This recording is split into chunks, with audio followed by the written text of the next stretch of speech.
Understanding Scada, supervisory control and data acquisition in 3 minutes. Hey everyone, today we're tackling a big topic and boiling it down to just 3 minutes. Scada, that's supervisory control and data acquisition. If that sounds complex, don't worry. I'm going to break it down in a way that makes sense. Let's jump in.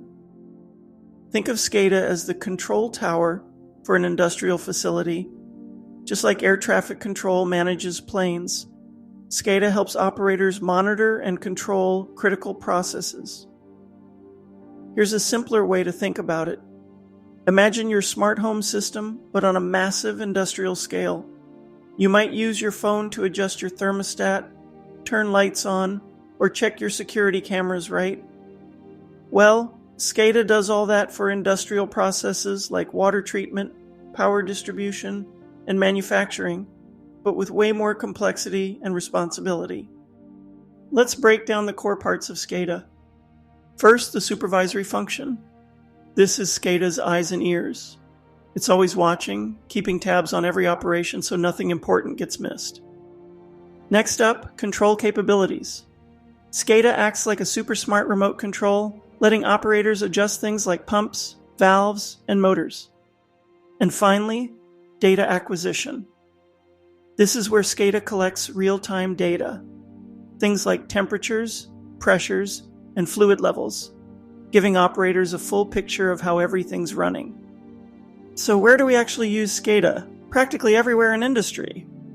In water treatment, Scada monitors water quality, controls pumps, and manages chemical dosing.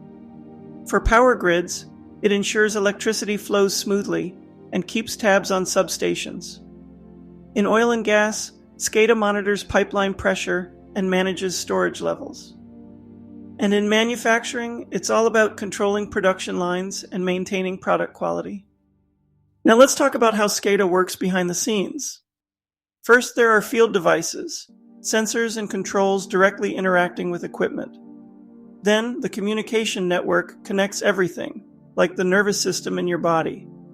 Finally, there's the control center, the brain where operators monitor the whole operation and make key decisions.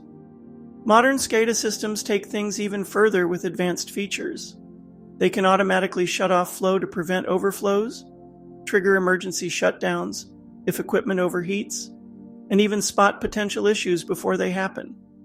Scada also keeps detailed records. This historical data helps operators identify trends, plan maintenance, and stay compliant with regulations. And here's a cool part. Modern Scada systems are more accessible than ever. Operators can monitor and control systems remotely using secure apps or mobile devices. Plus, Scada integrates with business systems to provide a full picture of operations. Here's the thing. As advanced as Scada is, it doesn't replace people. Skilled operators are still essential for interpreting data and making decisions. Scada is just the tool that empowers them to do their jobs better. So, that's Scada in 3 minutes. Is there a part of Scada you'd like me to dive deeper into? Let me know in the comments. Don't forget to like, subscribe, and hit that bell so you don't miss future videos. Thanks for watching.